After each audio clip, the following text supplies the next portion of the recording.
What is something you've done purely out of the goodness of your heart, but have never told anyone? I lost my mom earlier this year and am still working through the grief.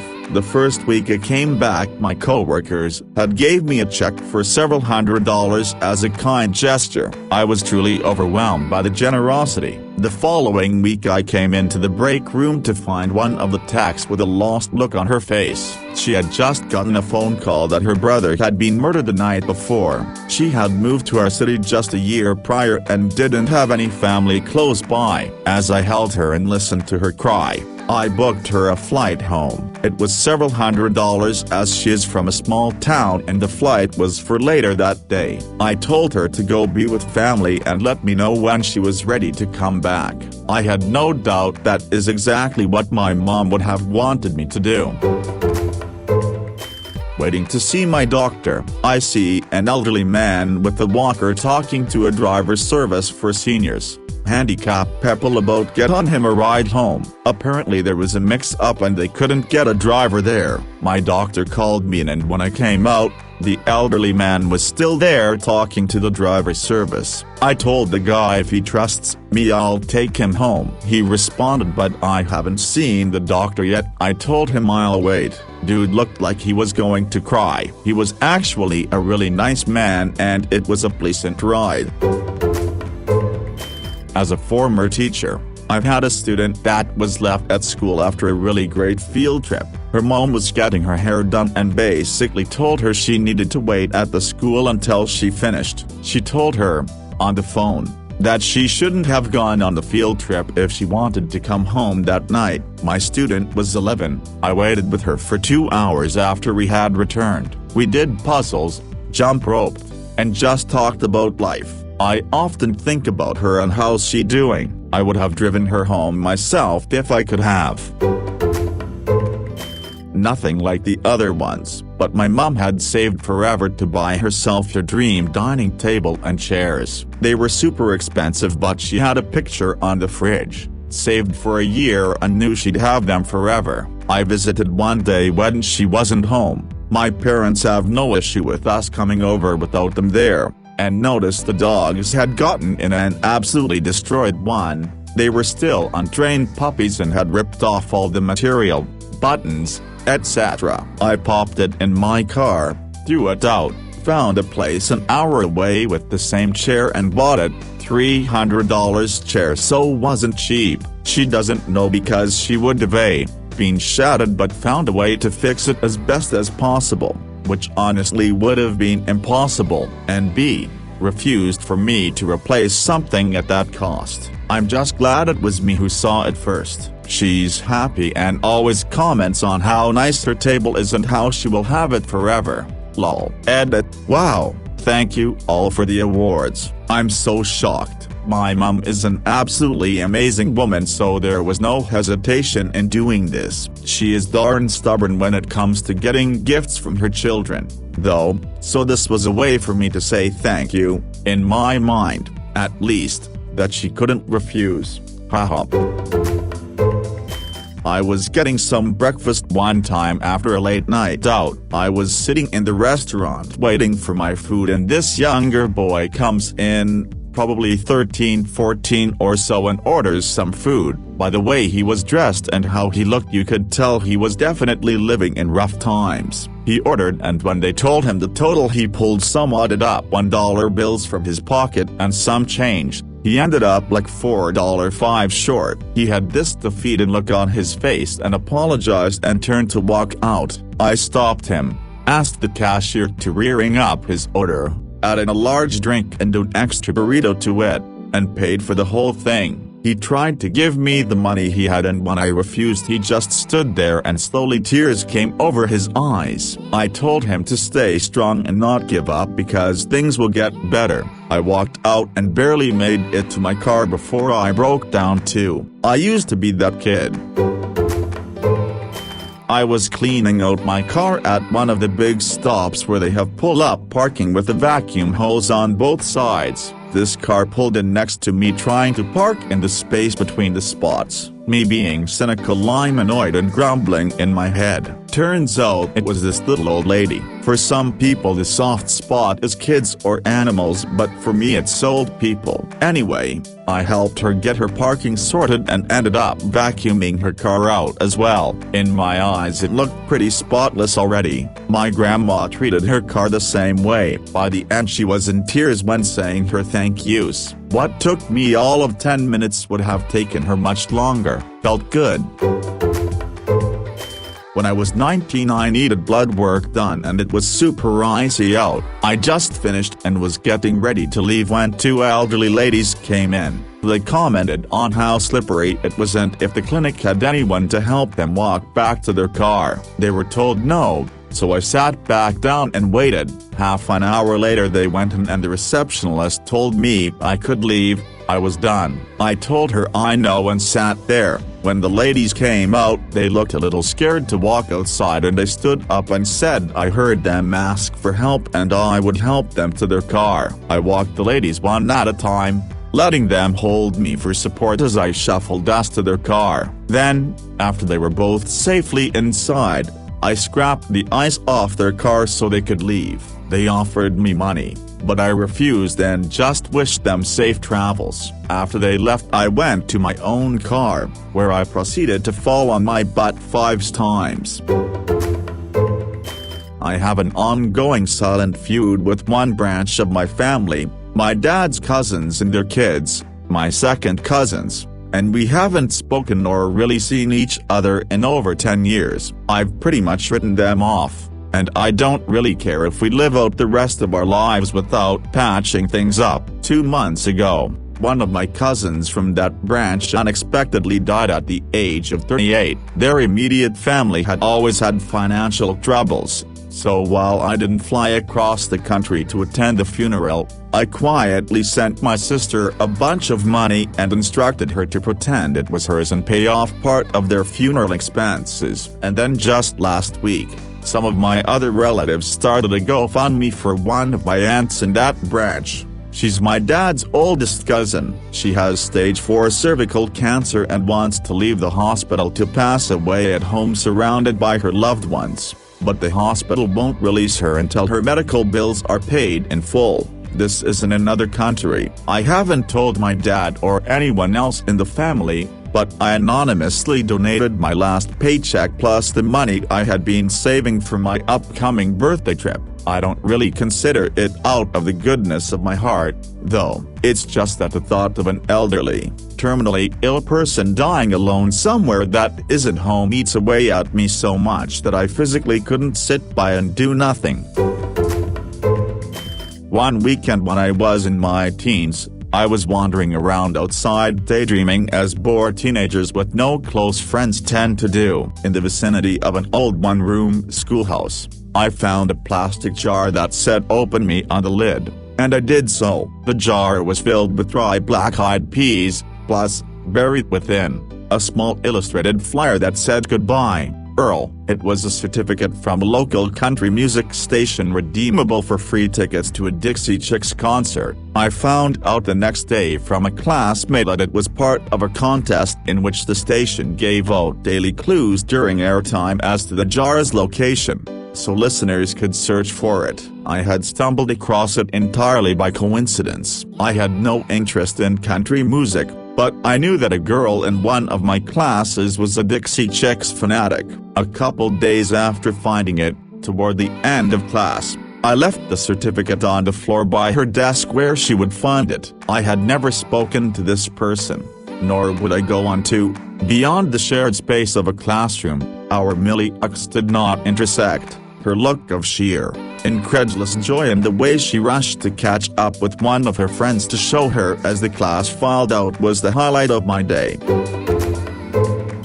A lot of homeless people in Lahaina, on the island of Maui, get by on fishing. One night, while leaving a restaurant, my girlfriend and I saw an elderly man sleeping near the old banyan tree. She pointed out that the fishing pole next to him had been snapped multiple times, with splintered ends and everything, probably by some a-hole tourist. Knowing that fishing pole was how he'd kept himself fed and seeing his livelihood compromised like that really bothered us, so my girlfriend and I got in my car and drove to the only Walmart on the island in Kahului. All the stores in Lahaina usually close by sundown. We bought a new fishing pole and gear and drove back to Lahaina, fearing the cops might suspect him of stealing this new gear. My girlfriend wrote a note on the receipt saying, "Hold on to this," and left it in the tackle box. When we got back to the banyan tree, I set the gear down next to the old man. The next day,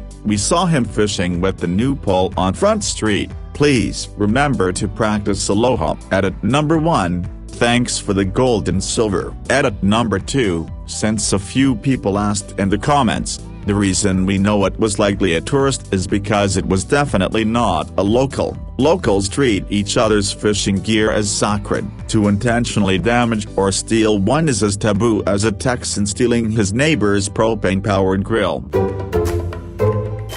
My friend from college was struggling to get the money to pay for his cat's surgery. We did everything we could to raise the money.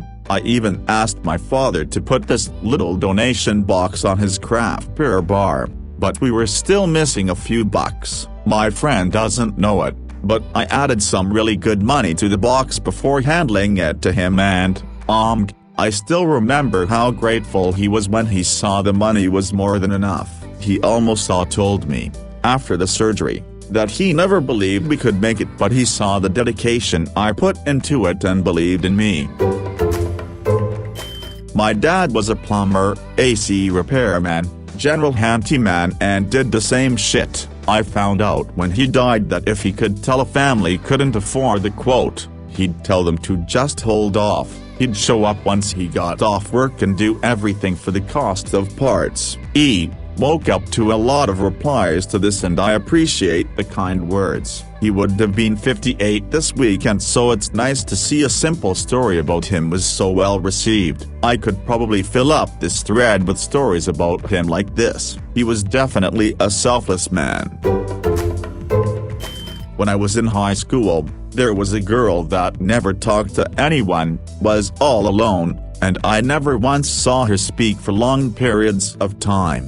Unless it was for projects or something, but that really isn't the main thing. The first time we had the Valentine's Day party, I noticed she seemed really down, because, I think, all the other girls were getting flowers and such from the boys. You could buy flowers and other stuff for someone if you wanted, so I kinda felt bad. I decided to buy her a flower, but anonymously. When she received the flower, she seemed confused, but at least she smiled. The next year, same thing happened, every girl with flowers except for her. So I did the same. This time she once more seemed surprised, but not bad surprised, happy surprised. Next year one did the same, but this time I gave her a whole bouquet of flowers. She seemed overflowing with joy. People asked her who gave her those, and she said she didn't know, but was happy. Maybe not the most interesting story here,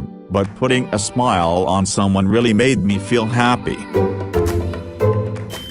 There's a semi-secluded bus stop beside a store I used to work at, and a homeless guy started sleeping there on the bench halfway between the stop and the parking lot one winter. One day I got to work 15 minutes early and saw him sleeping, wearing just a flannel and jeans, so I ran into the store, bought a blanket, and covered him up with it. He never woke up, so he didn't know it was me. Every time I saw him sitting on the bench he had the blanket wrapped around him. I was extremely stressed and took a mental health day, planning on going to mom's and crying myself to sleep. We ended up going to the mall, and even though money was really tight for her, she wanted to buy me lunch. We split the bill. She realized that she lost a newer $50 bill while walking around. She was devastated. I traded my smaller bills to a cashier for a newer $50, folded it like she would, and tossed it under the seat of her car. The next day she called me, almost crying because she was excited to find it and said that without it, Groceries would have been pretty tight that week. Taking me out that day prevented me from having a full breakdown. I think $50 was a small price to pay for what she did for me that day. My brother is a heroin addict and has been homeless for 15 years. In November he wound up in a coma with severe blood poisoning and ultimately lost both of his legs to frostbite. Broke my heart because apparently frostbite is extremely common in the homeless community and a lot of those you see in wheelchairs. That is how they lost their limbs. So I put together 10 winter kits, each with new socks, a beanie and gloves, a face mask, rain poncho, emergency blanket, water bottles, some food, chapstick and many feet warmers. Kept them in my car and handed them out whenever I saw someone in need. Edit. Wow, woke up to such love. Thank you.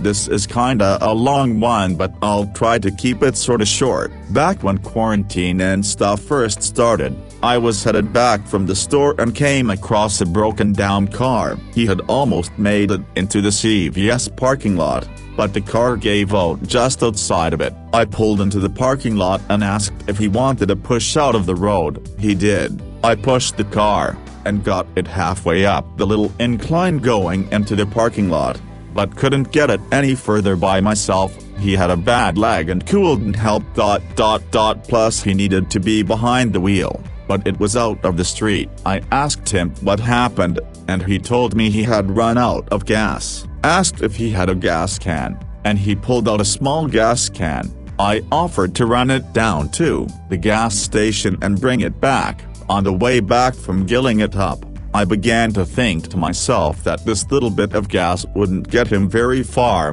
and as I had just gotten paid and had just pulled some cash from the bank, figured he could use a little help. When I got to the guy, I gave him the gas can as well as $40 and I told him, I'm not sure how far you need to go, but that little bit of gas isn't gonna get you very far. I hope this helps you out some. He just looked at the money and back at me, like I'd given him the keys to a new house or something. He started telling me, I get paid tomorrow, I can give you my address and I will